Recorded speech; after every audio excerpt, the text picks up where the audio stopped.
Welcome to the Shuffle Curious podcast. I'm your host, Patty Lynch. Have you ever seen an amazing shuffler at a show or festival and wondered, how did they get started? How did they develop their skills? And who are they beyond the dance floor? Well, that's exactly what we're exploring in the show. We'll dive into the personal experiences of the dancers that make up our beloved community. We'll be learning more about who they are and what makes this dance so special to them. So, with that, let's jump into the show and let's get curious together. This is episode 2 of the Shuffle Curious podcast. I had the pleasure of speaking with my friend Mario. Shuffling has given so much to Mario. He described a much more fulfilling life after shuffling, and that this has opened up so many doors for him that he thought never really existed beforehand. So it was awesome for him to describe that to me and walk me down his journey.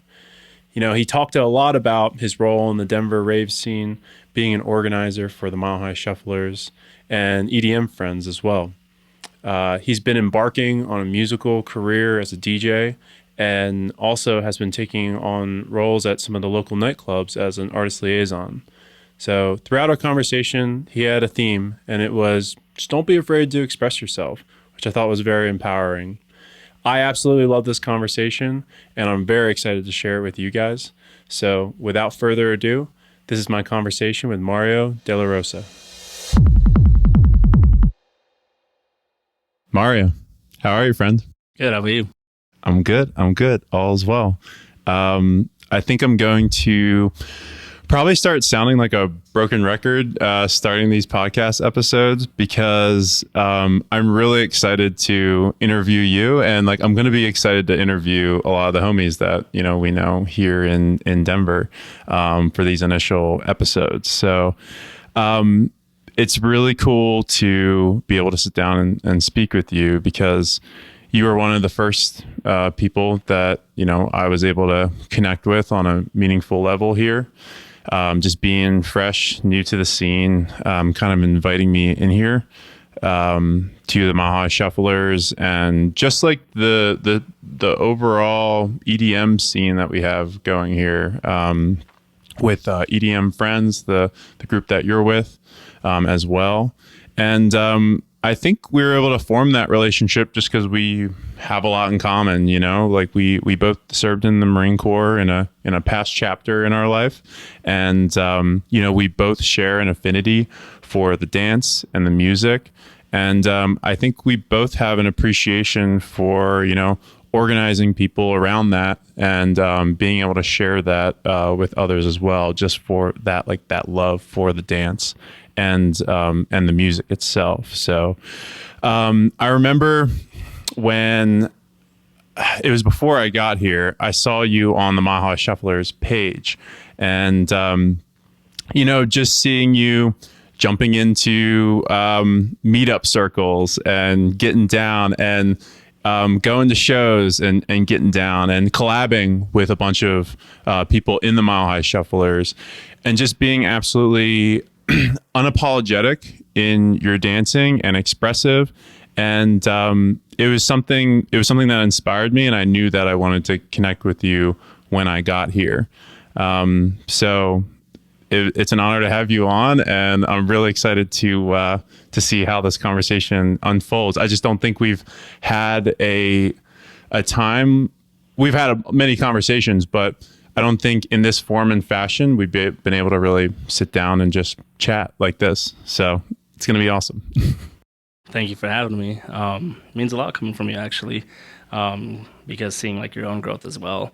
I have a lot of praise for you, as well as the role that you've taken within the Mile High Shufflers, and just simply how you care about people. That's definitely a big one. I think that above the dance is the people that we bond with, that we experience this dance with. That's the real value, because one day we're going to stop dancing. One day our bodies will be a little too old to keep going. But those friendships that I've made with the Mile High Shufflers, they're for life. They're going to outlast the dance or what my body's capable of doing. So people first. That's actually part of the reason why I decided to do this interview with you. So that might be a common theme. I'm thinking, we're both people minded, so it's it'll the be Marines cool. in us. I think so. So let's jump into your background. Where are you from? How long have you been in CO or Colorado rather? And how long have you been shuffling for? Well, I'm native, born and raised. So One of the few. One of the very few. So I have definitely witnessed this city change quite a bit. I mean, the traffic's definitely gotten worse. So, but yeah, born and raised, and I have no intention of leaving anytime soon. This is my home, and looking forward to seeing what else comes about it, especially with the community that we have here. Got it. And so how long have you been shuffling for? Oh, shuffling, yes. Shuffling now for close to 3 years. I actually discovered shuffling because of COVID. Because I had just very recently gotten to the rave scene, maybe about 3-4 months when COVID hit. So when COVID hit, all the shows went away, and I was really into it. Like, I think anybody that is in this scene knows that those first couple months that you experience the rave culture, it just starstruck. It's one of the most all crazy things you've ever seen. I mean, heck, I saw Excision as my first show. Like, lasers. So, fell in love with the scene. But since COVID took all that away, I, was like, dang, I really have to find a way to stay connected with the scene somehow. Because all I knew was shows. And then that's where I found Denver EDM fam, along with some friends within the group, one of them being Jameson, who Jameson was the one that decided to start having shuffle meetups for Denver EDM fam. And, I was like, why not? Like, I remember LMFAO, every day I'm shuffling. So it was like, I knew of the dance, but I never actually got into it. And so I decided to give it a chance. And yeah, it's one thing led to another. I found the Mile High Shufflers through Jameson hosting these meetups because they came to ours. And I haven't stopped since. That's awesome, dude. Yeah, it sounds like that's kind of your origin story in a nutshell, but we can probably elaborate on that. But before we do that, I just want to know a little bit about you before shuffling, and I guess just before the rave scene hit you in general, but mostly shuffling, I'd say. Be honest, kind of boring. I'll be honest with you. My social upbringing was a little awkward. And then going straight into the military after graduating high school. I didn't even get a summer vacation my senior year. I just didn't really develop the character traits that I have now, that I found through raving and through dance and through self-expression. So, yeah, a little awkward, a little more confident now. Got it. So before shuffling, what were your interests? What did you gravitate towards during that time? What kind of primed you to be able to grasp on the shuffling as something that you want to do for, the near future and the long term? Well, before raving, it was video games. And the reason I wanted to get into shuffling was because I still wanted to maintain the connection to the rave scene. And that was possible through the meetups that Denver EDM fam had, and then eventually the Mile High Shufflers. almost like a sense of camaraderie, that maybe you found with gaming online and things like that. You found it with the rave scene, and then with shuffling, whether it be with the Maha shufflers or EDM friends. I would argue a stronger bond, almost a bond akin with the bonds that I made in the military. Just because a lot of the shufflers that I've met through the Maha shufflers, it's an unconditional friendship, and not a lot of places got that. So, Got it. Yeah. And I can kind of attest to that too. And it's a weird comparison to be able to make, but the ties and the relationships that I made in the military are either similar or I think perhaps like the shuffle community, I've made even stronger connections than how I connected with others in the military.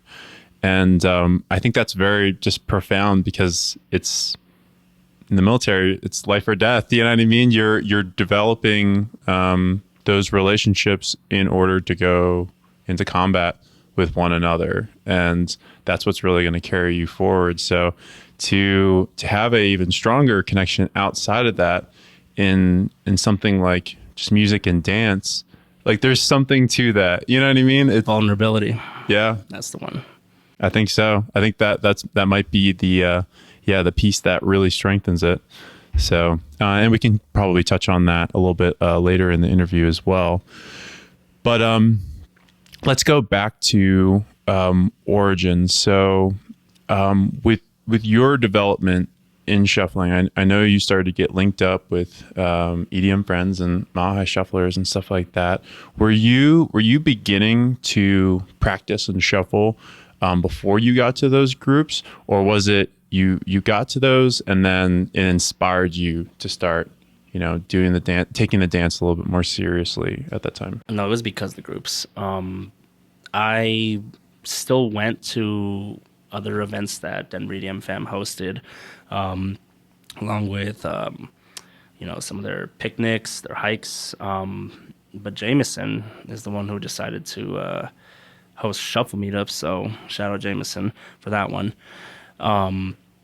But he is the one that got me into it. And once I started shuffling, I was like, oh my gosh, like this is it. And there was a period in high school where I was part of a dance crew. I did try. I saw You Got Served, and along with some friends, kind of started a little hip hop dance crew. Wasn't kindly received by our peers, and unfortunately, as a high schooler, still developing and learning about the world, I let their bullying kind of have me stop dancing. And I never really got back into it until, as an adult, and I realized, who gives a fuck about that? Like, excuse my language. Nope. This podcast is rated R. Oh, fuck. Anyway, so now as an adult and just wanting to have that connection to the rave scene, I was like, yeah, I'm gonna dance again, and it became far bigger than I ever could have foreseen. Shuffling is ingrained in my life. It's not just a dance. It's a lifestyle, really, to be a shuffler. If only more high school kids embraced like theater and dance and music and things like that. I think there's probably a lot of individuals who were in those categories in high school, shufflers and things like that. But I know for me, it was all like sports, and we looked down on a lot of like the arts and more of the creative clubs and things like that. And really, like, shame on me, because I probably would have been one of those guys like bullying you or something like that, which, which sucks because now I see there's so much value to it with like the expression and being able to move your body exactly the way that you intend to and be able to, just express yourself, because a lot of people don't have a lot of creative outlets like that. So it's a shame that, that was kind of the start of your dance journey in general, Yeah. but I also think that, with that experience, you could probably talk to the youth and be able to encourage them to take that path, because even at, your late 20s or so, it's given you a lot of value, right? So very interesting glide path that you kind of visited it initially, and then it took a hiatus, and then you returned to it, and now you've kind of committed to it for the long term. So speaking about your just development, because this is, I'm typically interested in how people progressed and got to where they are today with their shuffle journey. What did those like first 6 months look like for you? Was it messy? Was it were you structured with your practicing? Was it more just all for fun? Oh boy. It wasn't pretty. But that's part of the journey. And there's beauty and importance in it. I still have my very first shuffle video on my Instagram, and I always keep it on there and look back. If I'm feeling some kind of way about maybe a dance session that I had today, or maybe I was out at the club and my dancing was whack or whatever, or just whatever, if I'm feeling just not great about my dancing at the moment, I'll always go back to my first video and think, okay, you have no reason to think the way that you do. You've come a long way. So you just had an off day, come back and grind again. That's all there is to it. Yeah. That's the only way you're going to get better. No, very true. How would you describe your style or your inspirations, whether that be a person or a concept, when you first started, like during that like initial push to get good at this? Well, I first got into shapes, which, nothing against shapes. It's not my preference. Do I still incorporate in my flows every now and then? Absolutely. I think there is still a lot of, what's the word I'm looking for here? There's style and there's value that shaping brings. But once I discovered Melbourne, that's kind of where my heart drifted. And, some of my inspos, shout out to Mizu. Mizu throws down, and I don't know. Then you pick up that Moss. That's next on my list. So That Moss is nice. it's very nice. So during that initial time when you were kind of figuring out your style, you were at the very beginnings of this. You had mentioned that this was COVID, correct? Like you're a COVID shuffler. I'm a COVID shuffler. I think we both started during that time frame. What did that look like for you? Was it a lot of time in solitude, just working on the craft? Were you going out and dancing with other people? It was a mix of both. Obviously, we were limited to what we could do because of COVID. Now, thank God there was plenty of content on YouTube, so we were able to practice on our own, even when we weren't together. We would video chat sometimes to just share ideas or, hey, what are we doing, this and that. Once the restrictions started loosening up, where we could at least be, separate, but we can all still gather, and practicing at Cheeseman all the time. Got it.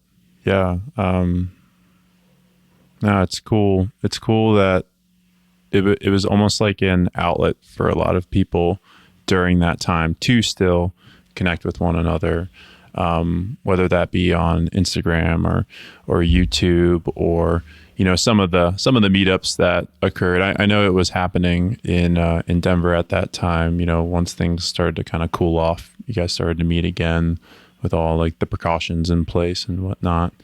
So dancing in a mask is tough. for sure. Yeah, if anyone knows how strenuous shuffling is to begin with, like even a minute run with a mask on, no way. All the oxygen you can get. Gosh. Yeah, we should have oxygen masks on, not cloth masks. But okay, so yeah, that was kind of your origins, and the start of your shuffle journey. So I know you're very well connected with EDM Friends, which is a collective in Denver, and then Mile High Shufflers as well. What is your role, and how has that role evolved throughout the years with EDM Friends? And maybe just describe who they are, what they are, what their kind of mission statement is, and yeah, let's hear a little bit about what you your position in that collective. Well, I used to be part of Denver EDM Fam, which was the group that was hosted between Kat and Joe, he passed away. He was one of my best friends. And before his passing, he created the group Denver EDM Friends, because there was a split in direction for the future of the vision of what they wanted amongst their companies. So they split. And with Denver EDM Friends, Joe had the mission to create a place where, everyone is welcome, a community where folks didn't have to worry about the anxiety that comes with stepping into a new environment like the rave scene, because it can be intimidating for some people. So I decided to work with Joe to continue that vision, and now I'm part of their leadership team. I help coordinate events, share some of the resources that I get through the other affiliations that I have, and overall just provide as much value as I can for the community and for the organization that we have. Got it. And yeah, I guess what kind of events do you guys hold? I know you had mentioned previously that Jameson was hosting shuffle meetups for them and things like that. What other events do they usually hold here in Denver? We also have just social regular meetups at different restaurants, places like Punch Bowl Social. Those are some of the events that we do. That's where a lot of our newer members come in, and they just something that's not as intense as like a show meetup. It's a place where they can, connect with people. They're pretty successful. We've developed a lot of organic relationships through these meetups, so that's a big one. We also host our own shows as well. We had a pretty successful show, actually. Friend Zone 4, that's the name of our flagship show.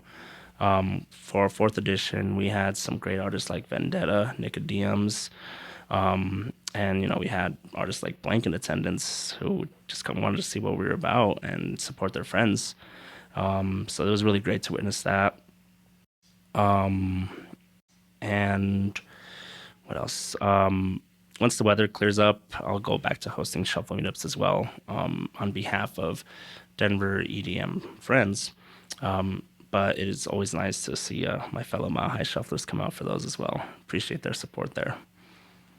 That's like a given, just say the word shuffle meetup and, it doesn't matter who's holding it. The Mile High Shufflers will definitely be there in attendance.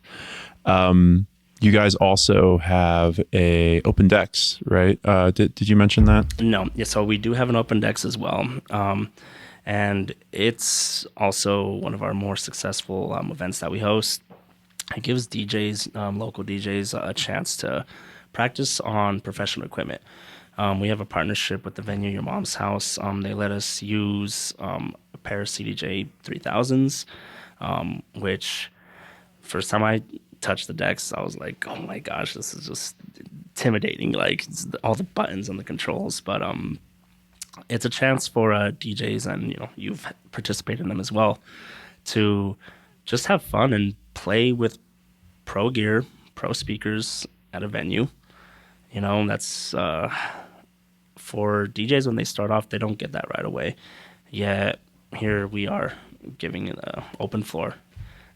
You got a USB, come plug in and play. It's just simple as that, and it's free. It's a sick opportunity. Yeah, for anyone who's listening, who's in Denver, and is remotely interested in DJing, or even just going out to shuffle and support. I think that's a great opportunity. And yeah, it's counterintuitive. Like those CDJ 3000s, you think that they're from another planet, but they make your mixing so much easier. They do. They're very nice. Yeah. One day. And yeah, I think in that setting, it almost like desensitizes you to all the pressure that you put on yourself when you're performing and mixing music for people. So I think it's really cool what you guys do in that regard. And I know a lot of Mile High Shufflers attend those and get reps on the decks, and then also just to dance for their friends. But that brings me to Mile High Shufflers. So you've also been a part of that. Like, what do we even call it? Is it a collective? Is it a crew? I don't think we're Definitely a collective. Collective. I don't think we operate like a crew. I think crews are great. Shout out to UFO, FTS, Sideshow Shufflers. Sideshow Shufflers. How could I forget? They all serve their purpose. But I think the Mile High Shufflers have a different mission. It's more about just fostering a community that everyone is welcome. There is no audition. There is no mandatory posts. It's literally just a place, a community where we want everyone to feel safe to dance and express. And I honestly wouldn't have it any other way. Yeah, it's really special.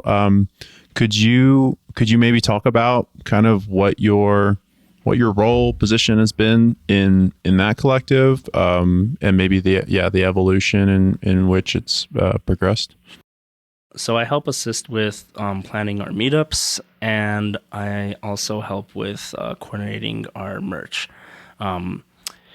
We are actually about to launch our first beanies and distribute them out to our people that bought them this Sunday at our meetup. I'm very excited for that.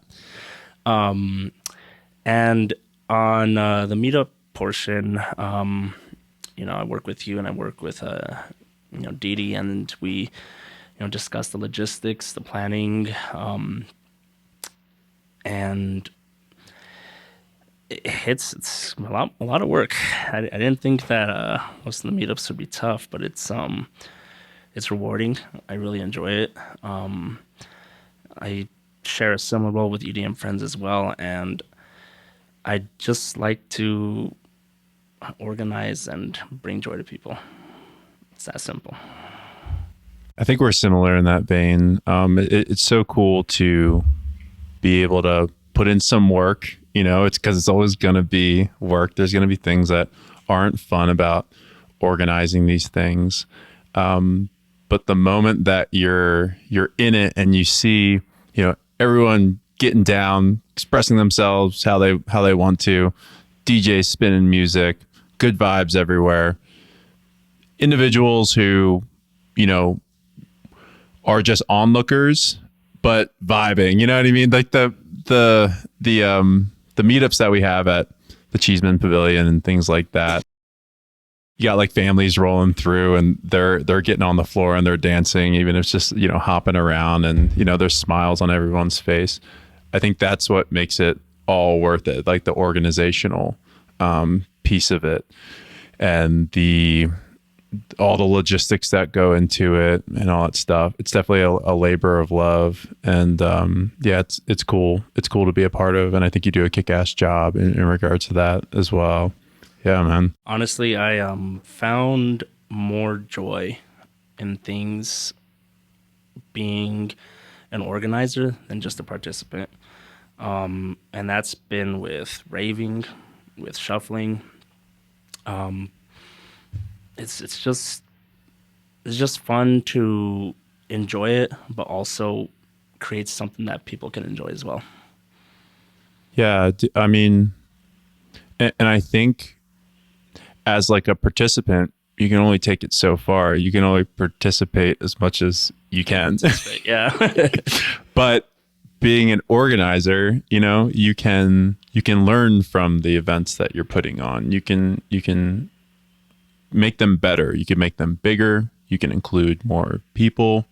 So there's a progression to it. And, I think as just kind of like you're a type A kind of guy, you want to see like what you can do more, how you can make things better. And, so I think it's like a fun game. It almost gamifies shuffling. You know what I mean? It's like adds a whole new element, organizing these events. Yeah, it's going to be really cool. What we see, MHS and EDM Friends, what they have in store for all of us, and to have you being a part of like the hive mind, behind it, and a lot of other, bright organizers. It'll be cool to see what we can do for this Denver scene. I'm really excited for that. We got big plans for both.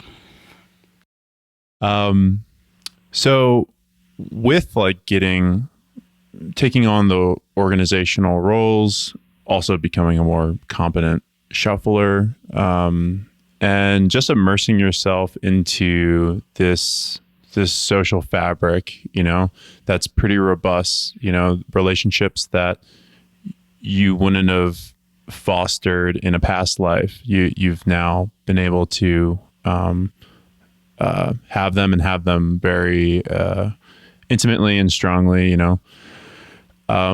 What kind of transformation has that been for you as a person? I know you had mentioned it a little bit at the beginning of this podcast that like you just didn't have all the character traits that you felt like you wanted. How has this kind of been a transformational chapter in your life? Shuffling really gave me a new lease on life. It more or less gave me the courage to just pursue the things that I want to do, take a shot. Hell, I just started my DJ project a couple months ago. 8 months ago, I started working for the clubs as a liaison and organizing these events, dancing in public with no fear. If you asked me, I'd be doing any of those things, 5-10 years ago. Absolutely not. And it's not, I'm not saying it a way to toot my own horn, but rather just, it sometimes does make me heavily ponder just how black and white life has been since getting into shuffling. In many ways, it saved my life. Because when I got out of the military and didn't have really anything, giving me fulfillment, I was in a dark place. So, but, thankfully, shuffling stumbled into my life by complete accident. And, here we are now. Do you think it was because of the lack of meaningful relationships and connection with other people, or do you think it was something like internal to you that maybe shuffling kind of just gave you that outlet that you needed, that maybe you were bottling up something? Or I would say it's that. Hmm. Definitely something more internal. Um, because once you, I mean, you would agree with me here on saying that shuffling, dance in general, really, it gives you a certain kind of freedom that a lot of other hobbies don't. Um, well, when you have that little bit of freedom to want to start pursuing and start doing the work, and craft the life that you want for yourself, it shuffling was that jump pad for me. And I still got a lot of work to do. There's always more work to be done, and that's what life is. But shuffling has made that journey much, much more enjoyable. Yeah, that's interesting. That you say that, like the freedom aspect of it, because I've always kind of seen dance, and this is only been dancing for a little over 2 years or so, but it almost seems like it's like a moving meditation, or for lack of a better term, a moving therapy session. Oh yeah, oh yeah. Geez, mental health. It's it's a tough thing to tackle right now. Shuffling helps. Shuffling helps because I mean, there's the physical benefits, of course, of movement of dance. The effect that it has with some with your brain, your body, just releasing all those endorphins. I mean, there's science to prove that it's good for you, but speaking just from experience, it's wonders. It's medicine.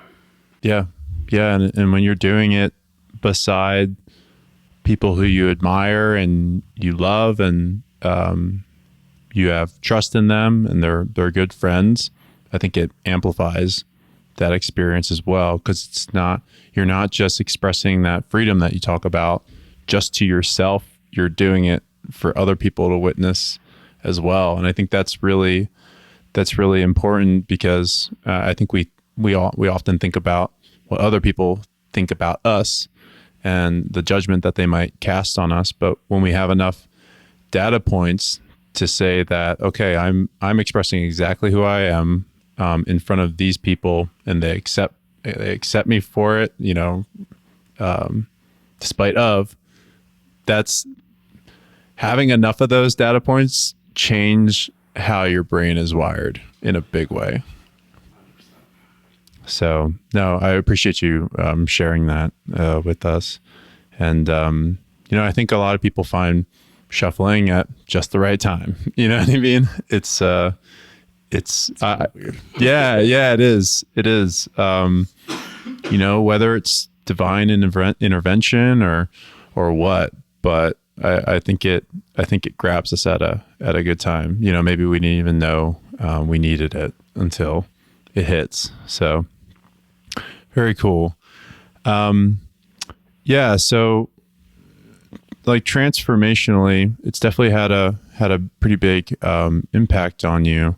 But throughout your journey, are there any like trials, tribulations that you kind of went through, like even at like once you found shuffling, that maybe you had a couple breakthroughs or aha moments along the way, anything like that? Oh man. In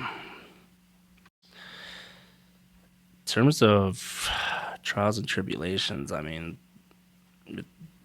it's a skill that you're gonna practice. You're gonna keep doing it and doing it and doing it. There's gonna be days you experience burnout where you question, why am I still doing this?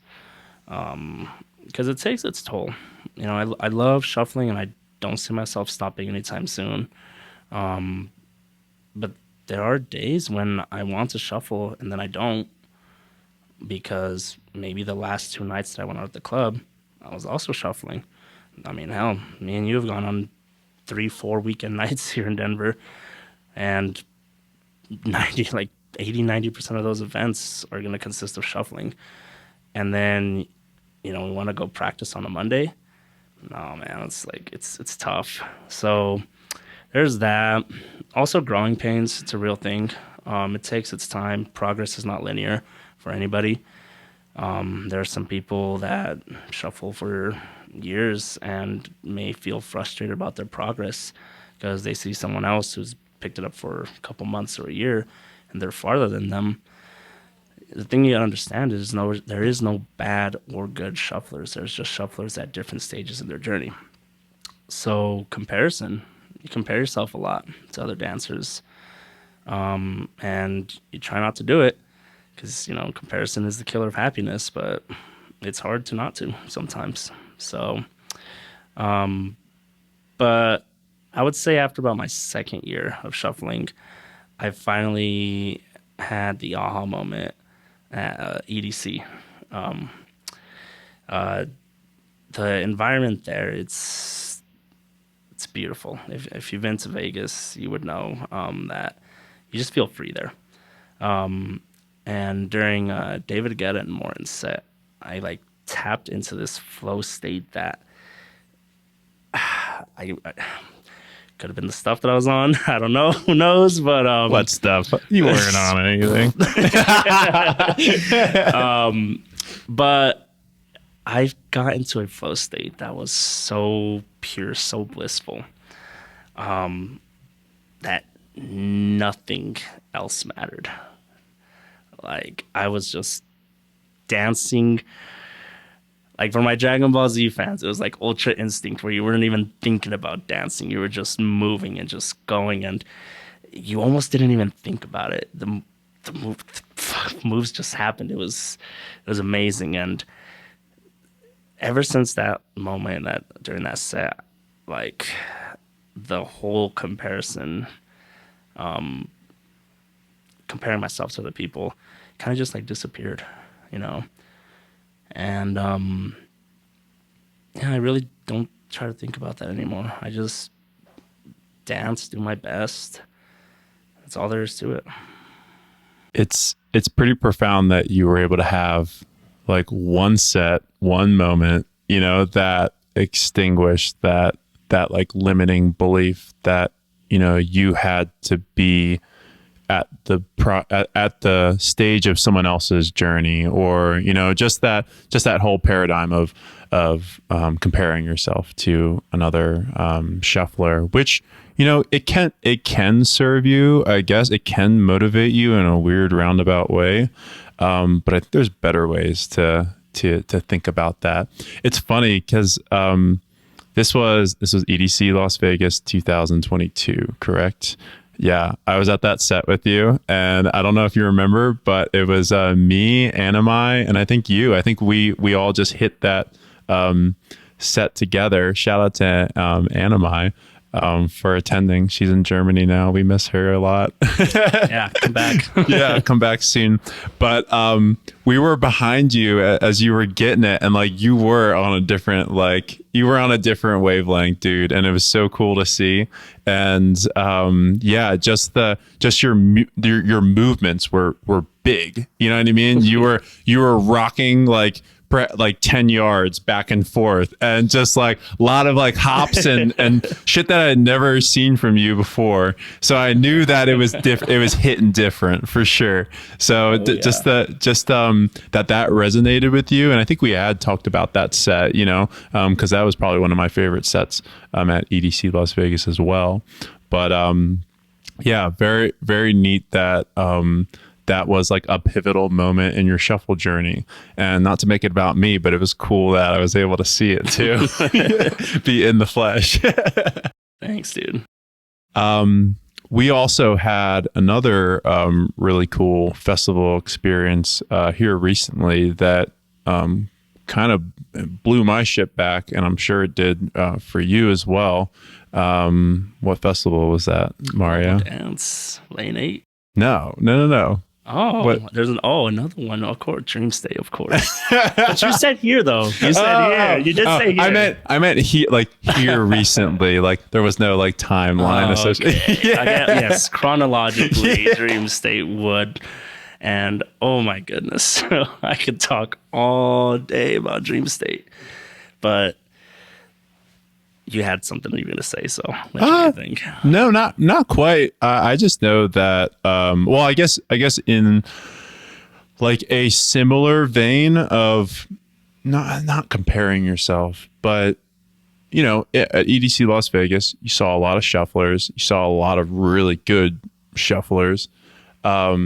Dream State was like a different level of that, you know, like, Bro. and but the thing is, I don't think there was any like comparison going on.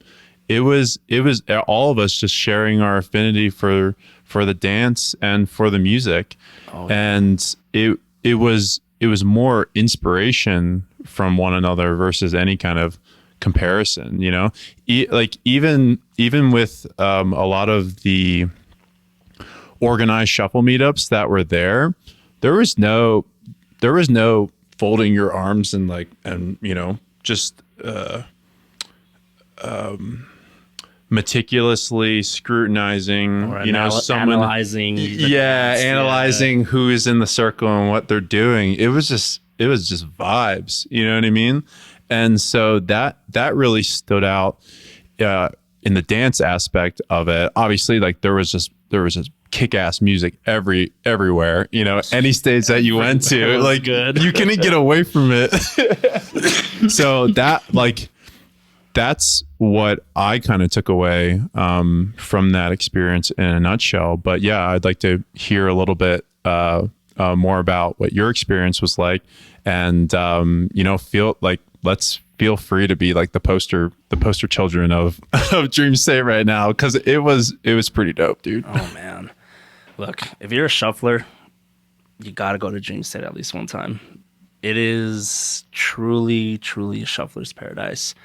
Even if trance isn't like your biggest genre, go and just see just the raw expression that all the shufflers have there. It is a sight to behold. Like anyone is there. Like, I met a lot of people that I look up to on Instagram, at Dream State for the first time, because it is just such a perfect environment for the dance. Dream State, it's rarely like super packed that you can't dance. EDC was tough. I think we were very lucky with our spot for David Guetta, but I know a lot of other places didn't have that luxury. Dream State, that's not an issue. There's space. The music, it's just chef's kiss. It's amazing. And there's just a mutual respect in the air that, hey, we're here to dance. Nothing else matters. And that's what's beautiful about Dream State. Yeah, absolutely. And I think just also the crew that you bring there too just amplifies the experience as well. I think our friend JT says it the best. Like the crew, the homie lineup is always super important, you know, because very much so. It carries the vibes of the festival back to the Airbnb, and then you know it sets the tone for the next day, and then you know going into the festival initially, and then leaving, you're kind of still on cloud nine about it.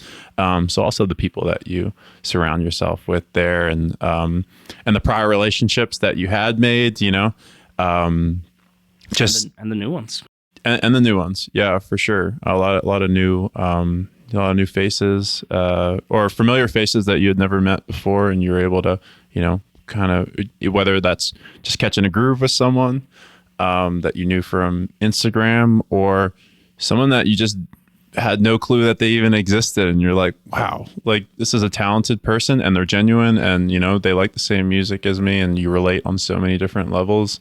It's pretty awesome. Shout out Marley on that one. Who is it? Marley. Oh my god. I love Barley. She's such a vibe. And then also like the connection that you make with people after the fact there, you know what I mean? That they attended, maybe you didn't cross paths or whatever, but they were there and you have that shared experience with them. All these things just really they really strengthen the fabric of our shuffle community. You know what I mean? So I know it's going to be a priority for me to get there every year, and I've been looking at, we were both in the artist relations field in the music industry, and I'm thinking, if I was ever asked to do artist liaison work at Dream State, I'd probably say no. I'd want to attend and, be a participant in that one. I don't think I'd want to work it. I know you have a lot of trance art. That would be a doozy for you, because you have a lot of trance artists that you probably would want to just, kick it with. But for me, the vibe, I don't know, I'd want to be there just to experience it. You know what I mean? I think circumstances would dictate. It depends how long I'd have to work. If that would mean taking care of an artist for a few hours, then absolutely I would do it. Being a trance DJ myself, just getting the chance to meet, heck, I got to meet Elon Bluestone through this job. That was huge. Wonderful guy. And it's always nice when you meet the DJs and they end up being good people as well. And just the chance to even pick their brain and have casual conversation with them. It's such a cool privilege of the job. So if I had the chance for a little bit at Dream State, I think I would. For our listeners who don't know, let's just kind of walk the dog and describe what we mean by artist relations and an artist liaison. Could you give a description of that? Okay. So essentially the job kind of duels as a little bit of hospitality and security. At least the way that my job goes is, I am in contacts with our booking coordinator, the artist, and the artist's camp. And the writers go over some of their technical aspects that they need. Say they need a pair of CDJ 2000s or 3000s. A rider is like a request. Yes, correct? Yes. So it takes care of pretty much all the artist needs to perform his show. There's also a hospitality aspect, which I take care of. Generally includes getting their alcohol, or maybe they don't like alcohol, they'll get some other drink, maybe a stage towel. But after I get the rider set up, then escorting the artist from the hotel to the venue, get them to the green room safely, make sure no crazy fans mess with them. I have a little security duo that backs me up as well for these events. And take care of them, hang out with them while they're in the booth, and then make sure nobody messes with them when they're done. Job is pretty fun. Sometimes things get a little crazy, but I think it's a privilege and I really enjoy it. Yeah, I think it definitely sounds like a cool gig. And, you had started doing this liaison work, and I saw what you were doing, and it was cool to be able to have the opportunity for you to train me in the artist relations field, and to get into the trenches with you on a couple difficult nights where we had some difficult tour managers and artists. And we won't say who, but no. We said we wouldn't say anything controversial. You're not all great though.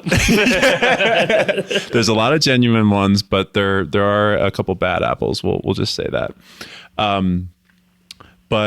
But yeah, no, I'm sure it's been cool. And the thing is, man, we don't know where this will lead. You don't know how many doors will open up in regards to this. And yeah, it would be cool to see you do the Insomniac Dream State Festival in that capacity. So I'm hoping you manifest that one day. I might delay gratification on that. But what venues do you do this at in Colorado at the moment? Church, nightclub, and vinyl. So church is where we will host Mostly our trance artists, our some of our dubstep artists come through as well through there, and it's a bigger venue than vinyl. We have a green room, and we kind of just take care of the artists there. At vinyl, it's a little smaller, but we still bring in some pretty big acts as well. And that one is just kind of like in and out. Like there's no green room. We just make sure that they're good while they're doing their set. Got it. Got it. And with this job, do you feel like, your prior experience in the military, in the Marine Corps, kind of helped you with this? Or do you think it's more just, your personality type that helped you out? I think both. In terms of the military part, it's just, I guess, the professionalism. You got to understand that this job's important. You're representing the club, the venue, the company, and kind of your state and your city. You want to make sure that the artist wants to come back and they enjoy the experience that they have here. Which then I guess ties in also just from my love for the industry, for the scene. I love music, and I love all that happens in it. So naturally, I'm gonna love the job. Yeah. Yeah. I think it's very important because you can influence an artist's perception about all those things, club, state, who you are, just the people in general. You know what I mean? They'll take that one instance or that one interaction that they have with you and, blow it up. So I think it's very important to like shape hearts and minds in that regard. Perception is reality. One last question on that. Do you ever sneak away and catch a groove?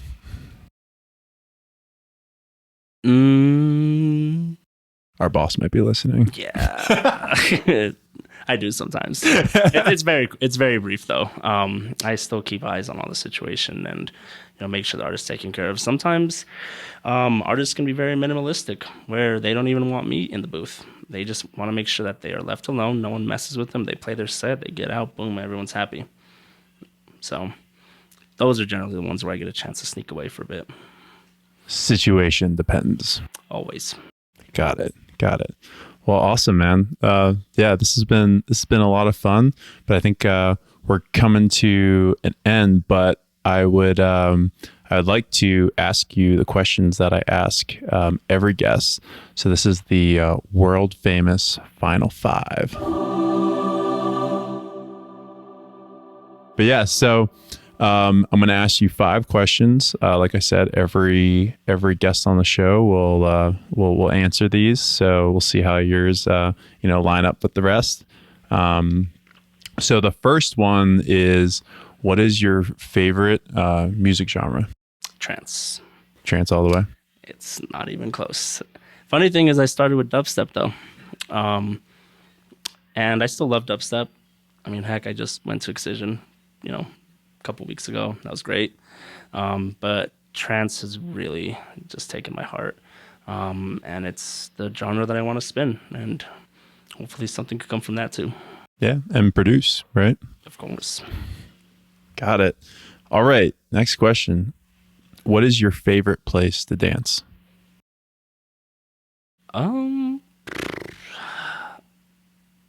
A festival ground where I have space.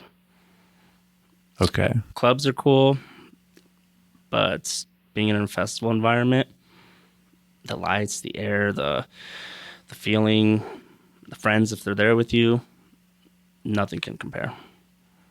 Okay, so it's not a specific location; it's more an environment. Yes.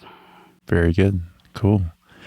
Okay, what is it could be either of these, your favorite set, show, or festival that you attended?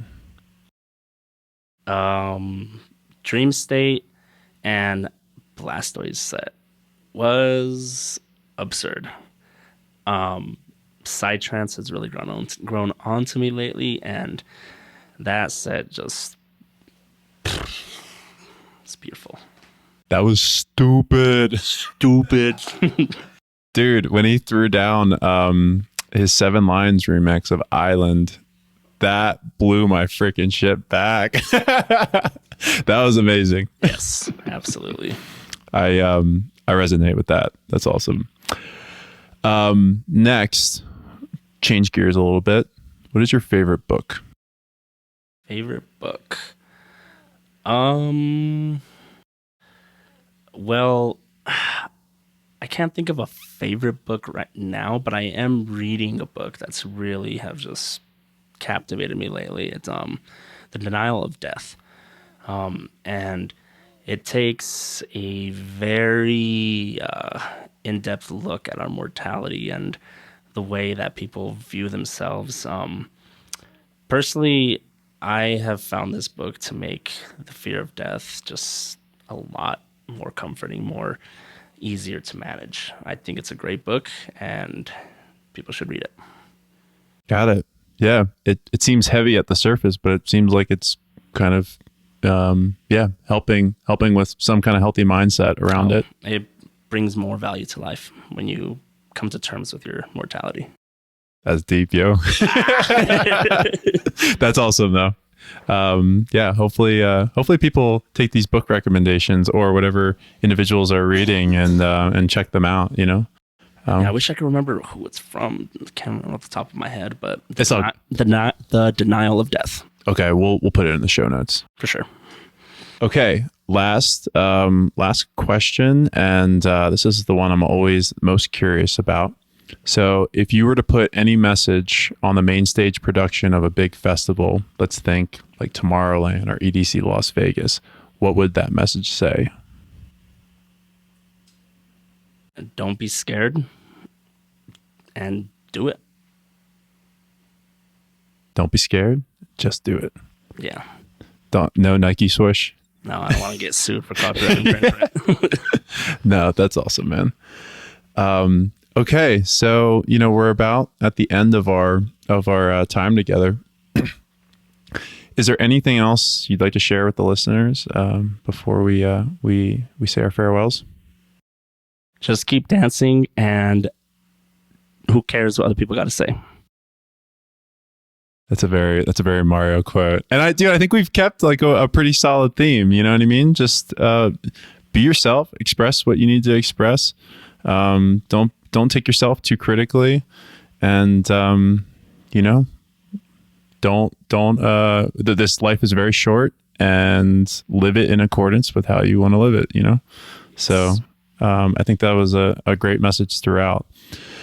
So where can people connect with you after the show and learn more about you? I think, this conversation was really fun, but had a lot of, there's a lot of profound things talked about, a lot of vulnerability. And I think that makes people apt to reach out. How can someone best do that? Easiest way to reach me is on Instagram. Username Mar, MAR_DELR. That's my personal page. And I also have a page for my music project. That is Sol Sonata, SOANATA. Got it. Well, dude, thank you so much for being on. This was a lot of fun. And I'm really excited to air this for everyone. I think it gives it'll give a lot of people value. So thank you so much, friend. I love you, and excited to see what the future holds. Love you. Thanks for having me. Thank you for tuning in to the Shuffle Curious podcast. If you've enjoyed the show, please leave a rating and a review wherever you listen to podcasts. And don't forget to tell a friend either. I'm excited for you to join us in our next episode. And in the meantime, remember to keep dancing and stay curious.